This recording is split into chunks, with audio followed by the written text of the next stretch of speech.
Hey friends, Sadukie from Nimble Pros here. I've been thinking about event storming. I've been thinking about how I first heard of it, what all it entailed, and how to apply it. And when I think about this, I think about how you can use big picture event storming to discover a domain. Even if you aren't doing domain-driven design yet, you can use big picture event storming to facilitate the conversations to understand a domain or business situation better. Process modeling event storming is by far one of my favorite techniques to use. Again, not necessarily limited to domain-driven design environments. There are plenty of processes that need to be better understood, and process modeling event storming can help facilitate those discussions as well. Then, there's event storming for software design or system design.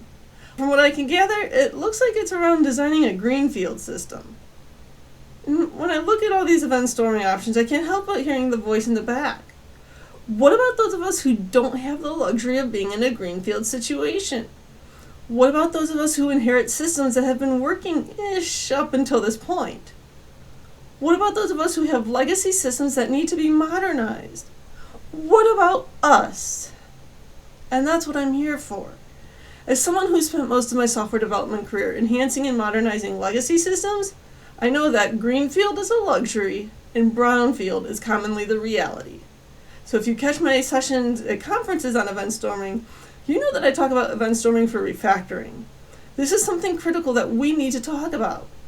The way we were taught to design systems even decades ago, there were practices we did then that didn't scale well, if at all. You're seeing those in legacy systems nowadays. Back then, we also weren't developing apps necessarily to be at the scale that we have today.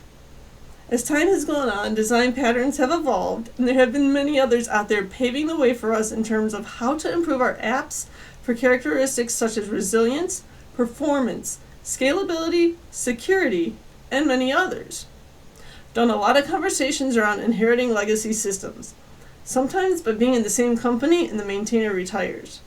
Sometimes I'm talking with people starting new jobs and onboarding into a legacy system and seeing horrible development practices scattered in what looks like a disastrous code base. But that disastrous code base has been keeping the company at where they are today, so at least got them there. So it works even if it is a disaster. Sometimes I'm dealing with people who are in a code base that would have been better off done in a DDD approach if they had even heard of DDD in the first place. When it comes to legacy code and shifting around, making big changes, it may help to do an event storming session around what you have, understanding the events in the application, and even discovering events in the application. Because let's face it, not everyone knows about domain-driven design.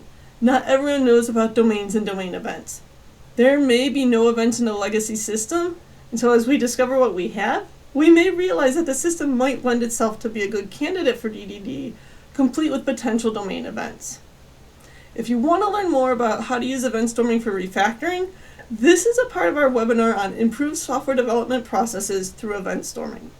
I've included a link to the webinar in the video description. If you're trying to overhaul a legacy system and are overwhelmed or intimidated, check out this webinar for more guidance on how to make it less nerve-wracking and more approachable.